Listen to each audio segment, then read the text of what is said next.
Olá, bom dia, boa tarde ou boa noite, de acordo com o horário que você está nos assistindo. Hoje nós vamos tratar sobre o serviço público. A primeira aula do serviço público, a matéria foi dividida em 3 aulas e hoje nós vamos fazer a parte introdutória, falar sobre a parte introdutória. Normalmente, a gente começa uma matéria no direito, a gente começa mencionando o conceito e sua natureza jurídica. Isso facilita a compreensão e isso situa aquilo que estamos tratando dentro do direito. Infelizmente, no serviço público não é bem assim.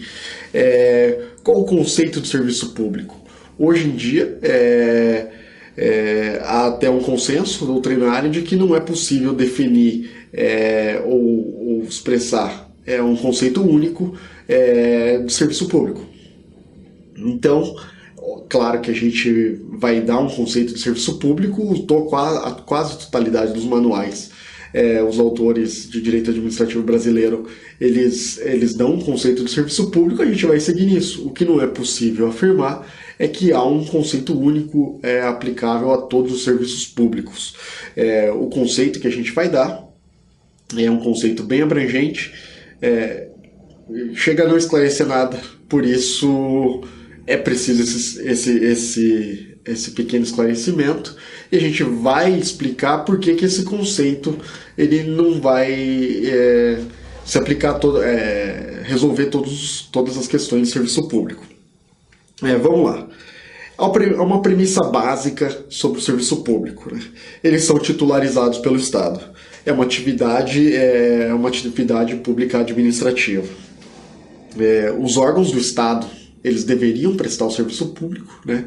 Ou, na forma do artigo 175 da Constituição, deveria ser prestado por outros que não o próprio Estado, mediante concessão ou permissão. Ainda há nessa confusão toda, a gente vai ver tudo isso nessa aula, uma confusão sobre serviços privativos, não privativos do Estado, ou serviços compartidos, serviços que poderiam ser realizados pelos particulares, independentemente de concessão ou permissão. Há uma outra premissa básica, né? Que os serviços públicos eles vão atender uma necessidade concreta, uma necessidade individual concreta, né? Individual ou transindividual, mas uma necessidade concreta. Então são duas premissas, né? A necessidade, a satisfação concreta e a titularidade estatal.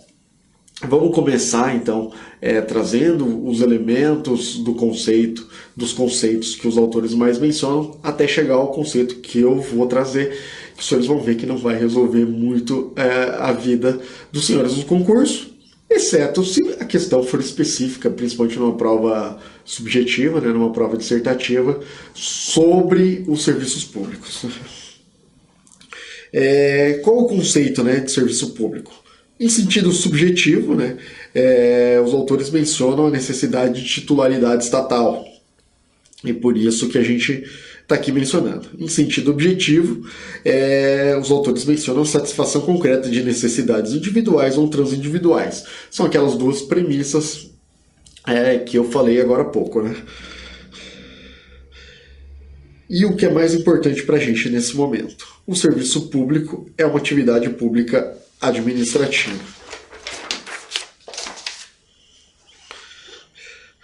Pelo critério orgânico, né, os autores mencionam que o serviço público é aquilo que é prestado pelo próprio Estado através de seus órgãos. Então, a gente vai aprofundar isso mais para frente, né, depois que nós chegarmos ao conceito de serviço público. Mas pelo critério orgânico, o serviço público era aquilo que era prestado pelo Estado através dos seus órgãos, né. Pelo critério formal, o serviço público é aquilo que estaria sujeito ao regime jurídico de direito público. E pelo critério material, vai ter alguma divergência entre os autores, né? O critério material para o professor Eros Grau, por exemplo, é diferente do critério material para o professor Celso Antônio Bandeira de Mello, né? Mas no critério material, os serviços públicos são aquelas atividades que, por sua natureza, atendam à comunidade. Vamos ver então aqui. Vamos voltar com calma, trabalhar com calma, né? pelo critério orgânico. O serviço público é aquilo que é prestado pelo próprio Estado através de seus órgãos. Então, aquilo que o Estado faz através de seus órgãos é um serviço público. Pelo critério formal, o serviço público é aquilo que está sujeito ao regime jurídico de direito público. E pelo critério material, o serviço público são aquelas atividades que, por sua natureza, atendam à comunidade. Né? Não necessariamente a gente tem que adotar um ou outro critério. Os senhores e as senhoras vão perceber que na definição do serviço público da Constituição, e utilizado no direito brasileiro, o serviço público é uma conjugação de critérios. E esses próprios critérios mencionados aqui, o conteúdo deles varia de autor para autor, de acordo com o foco dele, mas todos chegam a alguma conclusão. Hoje, talvez, o conceito mais adotado de serviço público é o conceito da professora Dinora Grotti. Tem uma obra belíssima sobre o serviço público, e é um conceito que, por isso, a nossa ressalva no início, ele não esclarece muito, porque ele não é um conceito único, ele não traz um conceito único aplicável, que traga um regime jurídico aplicável a todos os serviços públicos. Né? O conceito da professora Dinora Grotti é: disso deflui que não é um serviço público por natureza ou por essência. Só serão as atividades que estiverem definidas na Constituição Federal ou na própria lei ordinária, desde que editada em consonância com as diretrizes ali estabelecidas, decorrendo, portanto, de uma decisão política. Ou seja, ainda que existam critérios que identifiquem o serviço público, no final das contas, é uma decisão política. É uma decisão não dos políticos, é uma decisão política que o povo de determinado local ele vai estabelecer na sua norma fundamental aquilo que ele considera mais importante, aquilo que ele considera que o Estado deva prestar diretamente ou indiretamente, ou ainda assim controlar a sua prestação. E no Brasil, né, o povo brasileiro fez isso através dos constituintes. Serviço público é aquilo que a Constituição afirma que é serviço público. Por vezes, a Constituição vai adotar o critério orgânico, por vezes vai adotar o critério formal, por vezes vai adotar o critério material, muitas vezes vai combinar os critérios. O que é importante saber? Serviço não é possível, hoje em dia, aí é uma concordância, não é possível afirmar que serviço público é igual para todas as hipóteses mencionadas na Constituição. A Constituição menciona serviço público com diversos sentidos, inspirado em diversos critérios diferentes. Por quê? Porque o Constituinte ele definiu, por uma decisão política dele, que aquela matéria deveria ser tratada como serviço público, enquanto outras não. Né? Ficando claro isso, é preciso que a gente esclareça então, né? Olha, por que o serviço público é uma decisão política? Antigamente se falava, é uma decisão material, uma decisão, adota-se um critério formal. Por quê? Porque hoje, e aí vou usar a lição do professor Eros Grau, o serviço público, ele não deixa de ser uma atividade econômica que o Estado, em algum momento, decidiu transformar em serviço público.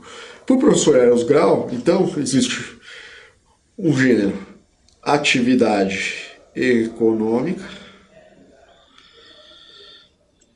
e esse gênero, atividade econômica, ele vai ser dividido em atividade econômica em sentido estrito, e daí são aquelas prestadas pelos particulares na livre iniciativa, né? E o serviço público.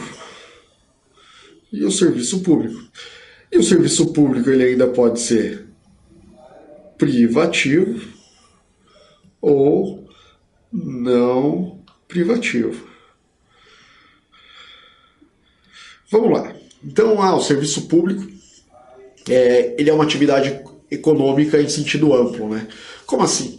Vamos pegar um serviço público e vamos dar um exemplo. Educação. A educação, hoje em dia, a educação, o ensino básico, ele deve ser universal e gratuito, né? Mas ele pode ser prestado por particulares também. Mas, de uma forma geral, se o Estado nunca na sua história tivesse fornecido educação, as únicas pessoas que tivessem educação fossem as pessoas que pagassem por essa atividade, não seria possível. É possível de se imaginar, isso aconteceu em algum momento histórico, né? A educação foi restrita para uma elite, para uma determinada classe social, e isso talvez ainda ocorra com o ensino superior, né? Mas há 200, 300 anos, a quase totalidade do ensino básico também era restrita a algumas pessoas, né?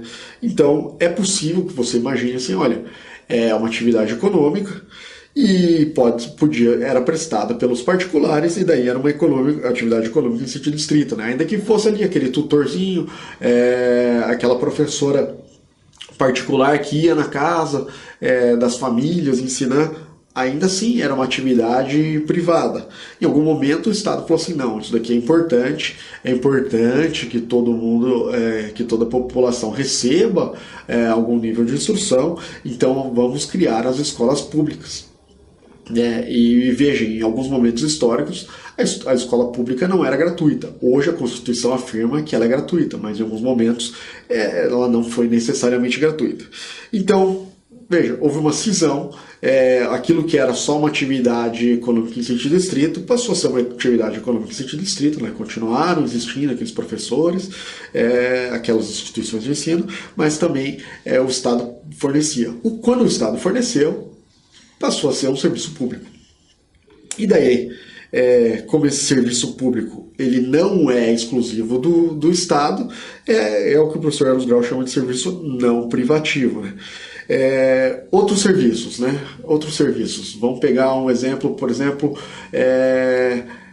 fornecimento de água, ou fornecimento de eletricidade. Talvez, no começo lá, da expansão da eletricidade, a eletricidade era um serviço exclusivamente pago. Talvez não, talvez já desde o começo foi o próprio Estado que implementou a eletricidade. E ele chega, então, ou como uma atividade econômica em sentido estrito, ou como um serviço público. Hoje é tranquilo que no Brasil é um serviço público, né? O fornecimento de energia elétrica, né?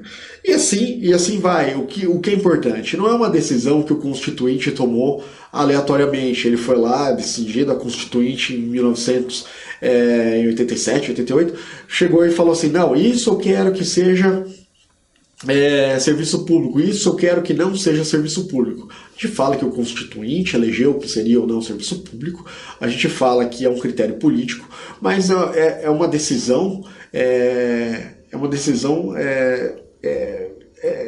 dotada de historicidade, né?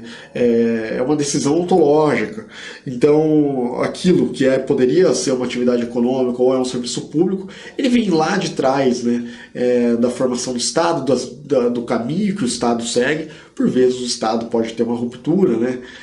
Mas o Estado brasileiro ele veio numa sequência de ampliação, né? Assim como muitos outros estados capitalistas, ele veio com uma ampliação dos serviços públicos, daquilo que seja mais essencial, daquilo que forneça, que garanta às pessoas aquele mínimo de dignidade, e cada vez esse mínimo deve ser buscado sempre através do seu máximo, né?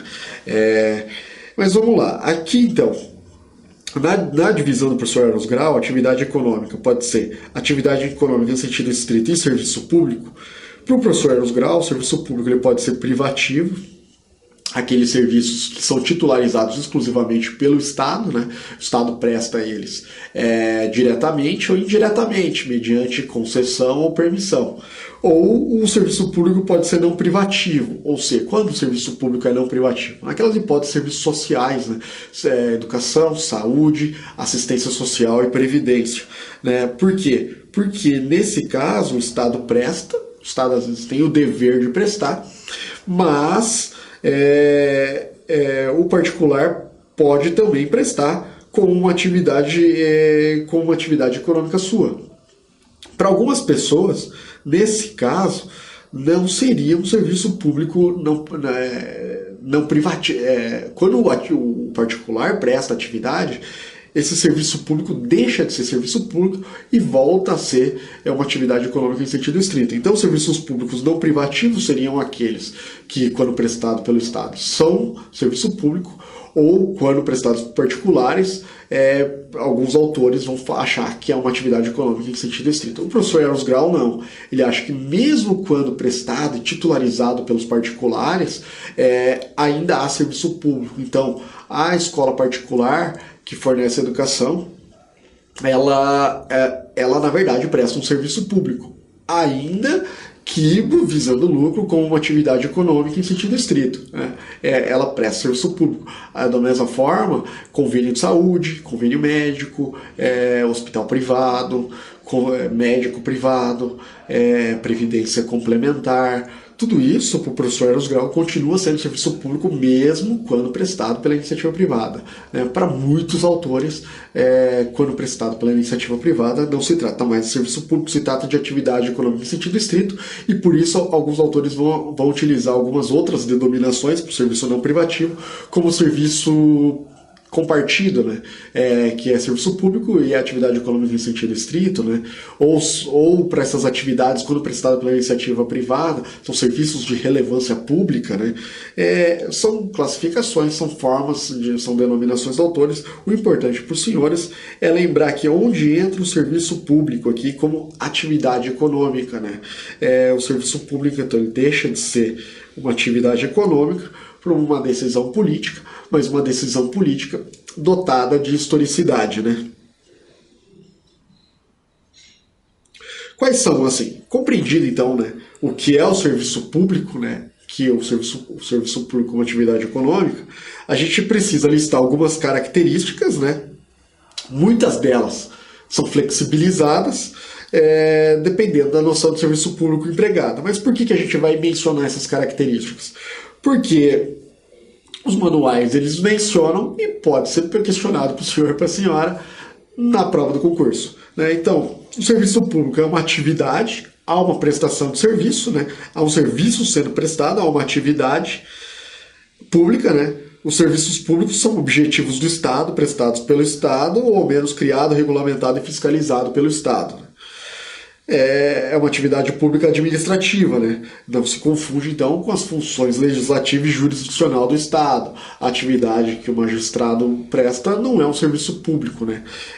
O poder legislativo, ele não presta serviço público, ainda que isso beneficie a coletividade.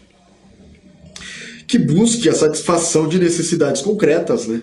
E para alguns aí, né, que essa seria a principal distinção de ser uma atividade administrativa ou ser uma função jurisdicional, ou ser uma função legislativa. Na verdade, não é muito correto afirmar isso. Mas os autores listam como característica satisfação de necessidade concreta. Então, não abrange todas as funções exercidas pelo Poder Executivo, mas abrange algumas. O Poder Executivo é o prestador de serviço público por natureza, né?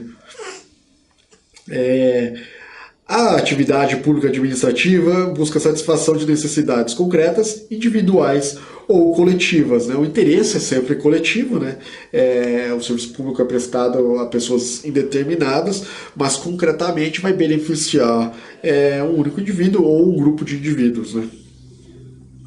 E é qualificada legislativamente. Só é serviço aquilo que a Constituição ou uma lei afirmou como tal.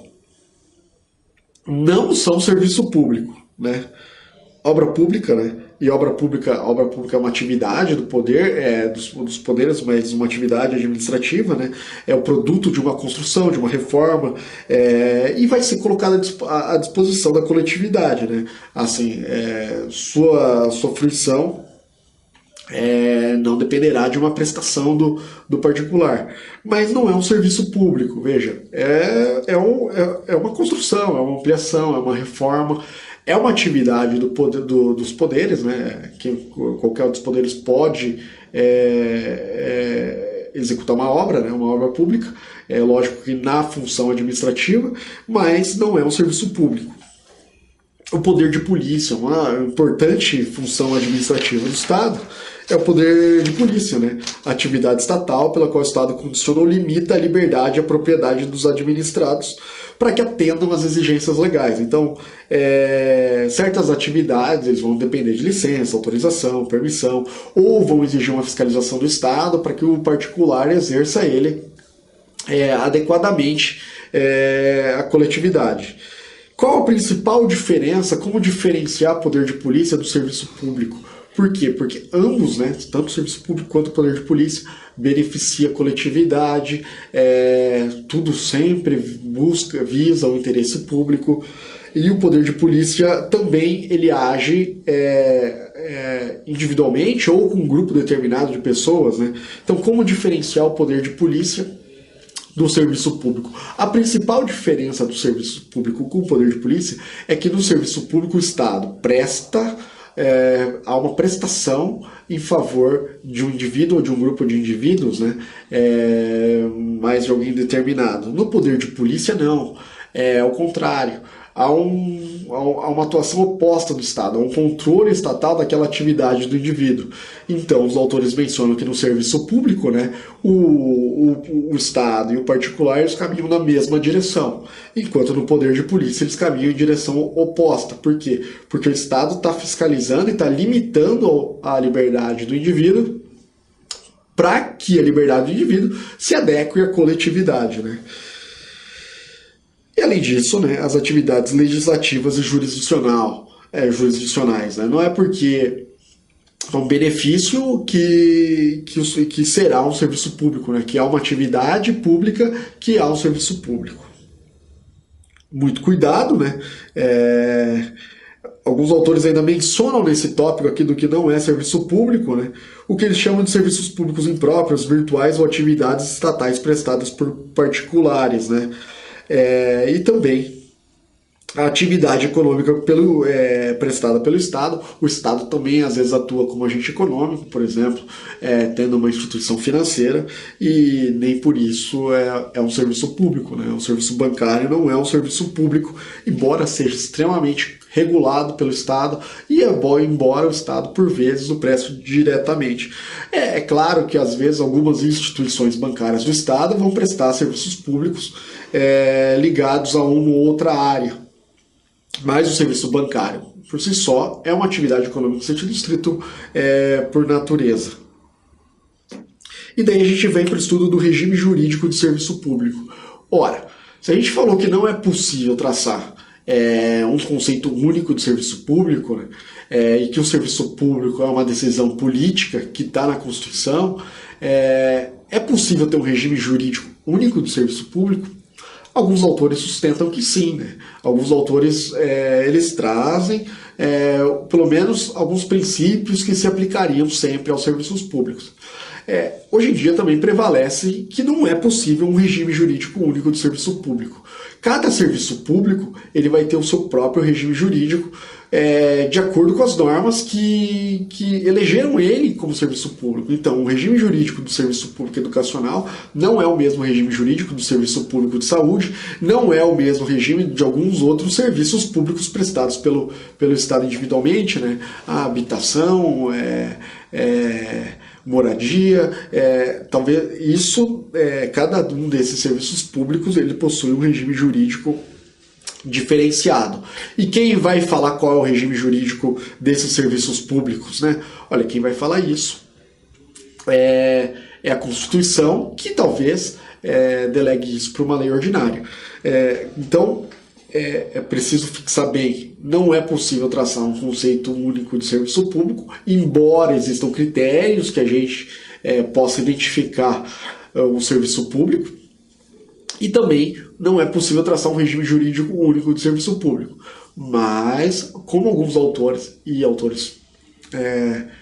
muito bons, muito respeitados, mencionam princípios que seriam aplicáveis ao serviço público, é possível que seja cobrado na prova de concurso. Então, por isso, a gente vai mencionar o regime, alguns princípios do serviço público. Os senhores e as senhoras vão perceber que não é possível se aplicar todos instintamente para todos os serviços públicos que os senhores possam imaginar, né? Então, primeiro, a gente vai voltar aqueles critérios para definição do que é serviço público, né? Então, o critério orgânico, que o serviço público é aquela atividade prestada pelo Estado, aquele serviço de prestação estatal. Então, o que definiria esse serviço público seria a prestação pelo Estado. Isso a gente já viu que tem alguns problemas, por exemplo, saúde, educação, previdência, que não são titularizados pelo Estado. Para alguns seriam até atividades econômicas em sentido estrito quando prestadas por particulares, né? O critério formal, serviço público sujeito a um regime jurídico de serviço público, que é o que a gente está vendo aqui. E o critério material, a atividade que deve, por natureza, atender a coletividade e submetida, portanto, a uma série de princípios aplicáveis a todos. Então, no critério formal e no critério material, haveria aí um regime jurídico de serviço público. Para muitos autores, isso não seria um regime jurídico de serviço público, seria um regime jurídico da atividade administrativa em geral, né? Vamos ver então o que os autores denominam como princípio do serviço público. A gente aqui vai usar as lições, né, do professor Celso Antônio Bandeira de Mello, talvez talvez na parte de princípios do serviço público e no direito administrativo em geral, um dos autores mais respeitados, né, o professor Celso Antônio Bandeira de Mello. Quase todo mundo que estuda para concurso teve que ler o livro dele, e muito mais, né? Hoje em dia, muito mais, né? Princípios do serviço público. Então, primeiro, é um dever do Estado. A execução é um dever do Estado, né? Pois essa foi a vontade do povo, né, ao eleger determinada atividade como serviço público. A supremacia do interesse público, como o serviço público, a prestação do serviço público busca o interesse público, é preciso que ele seja dotado de supremacia, como toda atividade estatal, né? Adaptabilidade, o serviço público não deve ser prestado de maneira estática, né? Ele deve se adaptando às necessidades da coletividade, às novas tecnologias, à melhor forma de prestação. A universalidade, né? O serviço público é indistintamente aberto à generalidade dos indivíduos. A impessoalidade, não é possível a discriminação entre usuários, e daí a gente vai entrar na universalidade, na impessoalidade, naquela discussão do que é a universalidade, do que é impessoalidade, né? Se elas devem ser formais, se elas devem ser materiais de saída, materiais de chegada, né? Então, as pessoas devem ser tratadas da mesma forma, né? São aquelas discussões já vistas no princípio da isonomia, né? As pessoas devem ser tratadas igualmente na lei, devem ser tratadas igualmente na medida de suas desigualdades, né? Igualdade material, né? E também a universalidade material, impessoalidade material, e se for tratada na medida das suas desigualdades a partir da previsão, ou seja, parte-se de que existem desigualdades e que haverá tratamento desigual, ou de chegada, garante-se um tratamento igual, porque se parte de estados diferentes, né, o indivíduo. Então, quem é rico talvez devesse pagar pelo atendimento no SUS. Quem é pobre, talvez não, o SUS deveria ser destinado exclusivamente para eles, né? Então eu vou fazer uma previsão de partida desigual, mas talvez na chegada também mereça ser tratado da mesma forma. Então o tratamento deveria ser igual, independente de quem está realizando o tratamento ou de onde se está realizando o tratamento. Então essas são as discussões que envolvem a universalidade e a impessoalidade. Transparência, como toda atividade administrativa. Continuidade, né? O serviço público ele não pode ser interrompido, né? Ou ter interrompido a sua prestação, nem ser suspenso, exceto em casos excepcionais, ou quando ele deixar de ser um serviço público ou de sua prestação deixar de ser necessária, né? Modicidade das tarifas, né? O serviço público foi escolhido como tal pelo povo para que seja prestado à coletividade. Então não pode existir uma restrição financeira, né? O serviço público também ele não visa o lucro do Estado, né? Ele não é uma atividade econômica do Estado. Então, eu falei da modicidade das tarifas, né? E pulei, na verdade, que o que apareceu para o senhor e para a senhora foi a motivação, né? Lógico, como toda atividade administrativa, como todo ato administrativo, deve sempre ser motivado, né? Deve haver o controle da sua prestação, o controle deve ser interno e externo, né? Então, tanto a própria administração deve fiscalizar a prestação do serviço público, e existe hoje até, foi editado agora o Código de Defesa do Usuário do Serviço Público, quanto o externo, né, de todas as formas, desde os tribunais de conta, Poder Legislativo, qualquer um do povo, Ministério Público, então vai controlar a sua prestação. Esses são os princípios mencionados pelo professor Celso Antônio de Bandeira de Mello. Alguns outros autores mencionam outros princípios, como a generalidade, que os serviços públicos devem ser prestados na maior amplitude possível e sem distinção entre os beneficiários. Eficiência, né? O serviço público deve ser prestado da melhor maneira possível. Não para alguns seria a melhor forma que o Estado consegue dentre as opções, para outros não, a melhor forma possível mesmo. A participação dos usuários, né? Fruto do princípio democrático. A neutralidade, que não pode beneficiar um outro usuário. E a ausência de gratuidade, né? Esse é um pouco polêmico, para existir alguns serviços públicos que eles vão ser gratuitos, outros que não precisam ser gratuitos. Veja, esses princípios aqui, eles não diferenciam muito dos princípios mencionados pelo professor Celso Antônio Bandeira de Mello, e todos eles comportam essa reflexão. Veja, ausência de gratuidade. Alguns serviços são gratuitos, alguns serviços públicos são gratuitos por natureza. Por quê? Porque a Constituição afirmou que eles vão ser gratuitos. O ensino básico prestado pelo Estado é um exemplo disso. Outros não vão ser gratuitos, vão ser prestados mediante tarifa, e a tarifa deverá ser módica nesses casos. O que vai definir cada regime é o que nós já falamos. É a previsão, é o regime jurídico próprio de cada serviço público, né? E por isso que hoje em dia se menciona a crise do serviço público, né? O que é crise do serviço público? Não um problema que a prestação do serviço público enfrenta no país, né? Isso é uma realidade. Não, a crise do serviço público por direito administrativo é a necessidade de alteração da concepção do serviço público às circunstâncias sociais e econômicas atuais. Então, aquela noção de serviço público estanque, com regime jurídico estanque, sendo prestado de determinada forma, isso já não atende mais, e daí acaba gerando um problema, né? Evolução tecnológica, diferentes concepções. Então, cada serviço público, né, cada um dos serviços públicos existentes, eles vão sendo tratados de formas diferentes, muito diferentes daquelas inicialmente previstas, talvez até mereçam ser extintos ou transformados, e isso vai causando o que a doutrina denomina de crise do serviço público, né? E daí vem assim, agora no encerramento da aula, a gente vai mencionando que cada vez mais o Estado ele vai perdendo a importância como prestador direto do serviço público, e cada vez mais ele ganha importância como regulador de algumas atividades, inclusive aquelas que ele titulariza e que ele transfere a um particular mediante concessão ou permissão, que vão ser objeto de aula específica, né? Espero que os senhores tenham compreendido, principalmente que o serviço público hoje ele não é definido a partir de algum critério, embora todos os critérios possam guardem alguma identificação com os serviços públicos. Os serviços públicos são aquilo que a Constituição afirma que é serviço público, e por isso que a Constituição possui diversas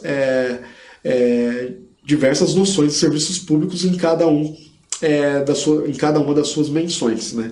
E lógico, quando você pega um serviço público, você consegue identificar um critério. Por que a educação é um serviço público?